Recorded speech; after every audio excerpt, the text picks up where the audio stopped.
Hello, Army Guard folks. This is our breakout session, and I'm going to talk about a couple of things that are a little Guard specific. I have a list in front of me, so if I look off camera, that's what I'm looking at. So let's start by talking about the two different types of IRT missions that we have. There are OSD funded missions, and then there are non-funded non-OSD funded missions. OSD funded missions are the big missions that you guys are all working on.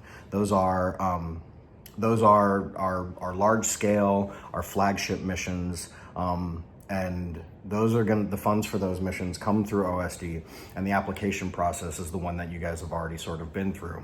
Non-OSD funded missions are smaller scale. They're paid for through state training dollars, and those missions are 180 days rather than like the 2-year planning period that we have. And you'll be seeing more guidance about non-funded missions published through the G3 coming out in supplementary guidance to all of your states, to all the 54 states and territories. So the funding request process. Right now, as we speak, I've submitted initial budgets based on the budgets that you guys built in your applications, and on some funding models that we already have. So those have already been submitted to OSD. And what's going to happen is we will refine that, and then funds will be distributed quarterly to us so that we'll be able to send those dollars to you guys for P&A and for O&M. If for some reason something happens where we need to request more funds, either the scope of the mission changed, something, an assumption we made in our budget was incorrect, we have the ability to request funds out of cycle, but that is a difficult process and it's lengthy. So we try not to do that as much as possible because it ends up sometimes being more trouble than it's worth. So that said, I would encourage everyone to be as deep and thorough as possible on their initial funding requests. So we're going to talk a little bit about O&M and P&A. O&M I hope a lot of this is stuff that many of you already know, but O&M funds are dollars that are spent for really everything that isn't pay and allowance. So I'll be sending funding for all the pay and allowance that you guys need. All the travel money will be through P&A funds. Everything else that may be necessary in order for you to execute your missions, that will come through O&M dollars. And those are distributed a little bit differently. That's a headache for me at the NGB that I have to handle, but they'll all come through your USPF&O, and they'll be able to distribute the funds to you that you need. So again, it's a process of being communicative with me and with the IRT team at the National Guard Bureau to make sure that we have good knowledge and good essay on what you guys need and where you're at in your planning process.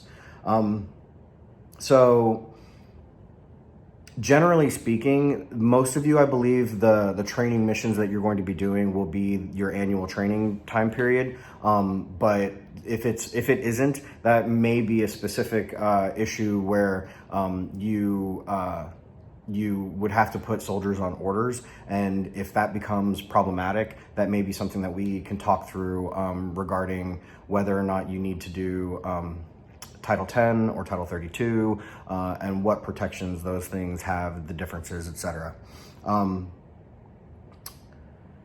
Let's see. Next, we're going to talk a little bit about mission planning. So, some of you are the lead unit and some of you are the supporting unit for the IRT mission that you guys have.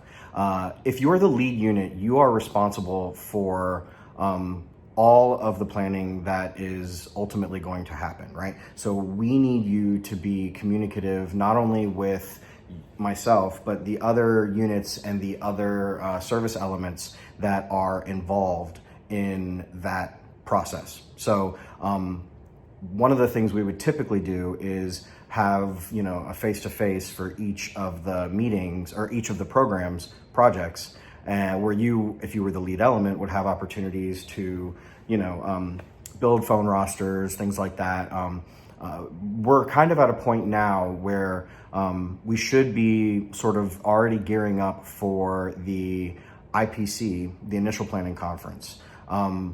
I hope that we'll be able to do those in person, but they may not be possible due to COVID. So one of the things that we'll need to do is figure out how to set those meetings up virtually, how to make sure that everybody is in attendance, and how to check all the boxes. There is a spreadsheet, a checklist of all the questions essentially that you need to have answered by the end of your IPC, your mid-planning meeting, and your final planning meeting. So that way, you know you've completed everything you need to do if you can go down this checklist and answer all those questions. I will provide that checklist to you, but it'll be in your Huddle workspace, which I'll touch on briefly in a moment. If you're a support unit, you are still responsible for those planning meetings and attending them, but you don't have to coordinate them. But you must participate in the planning meetings for your unit or for your mission. And that leads into the next thing, planning meeting attendance requirements. You have to participate in the initial planning meeting, the mid-planning meeting, and the final planning meeting.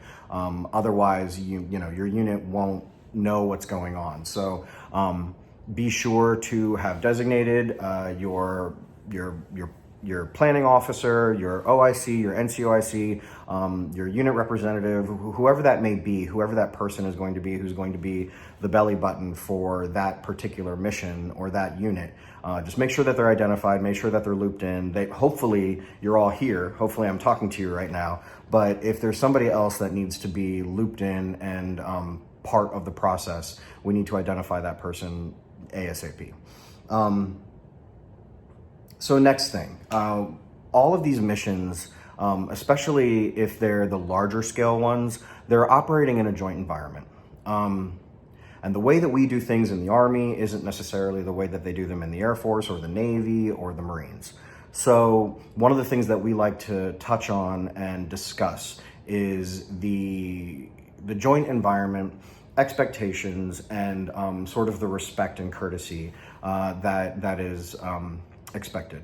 So it's important to understand that you may be a support unit for a mission that is being led by officers and NCOs from another service component.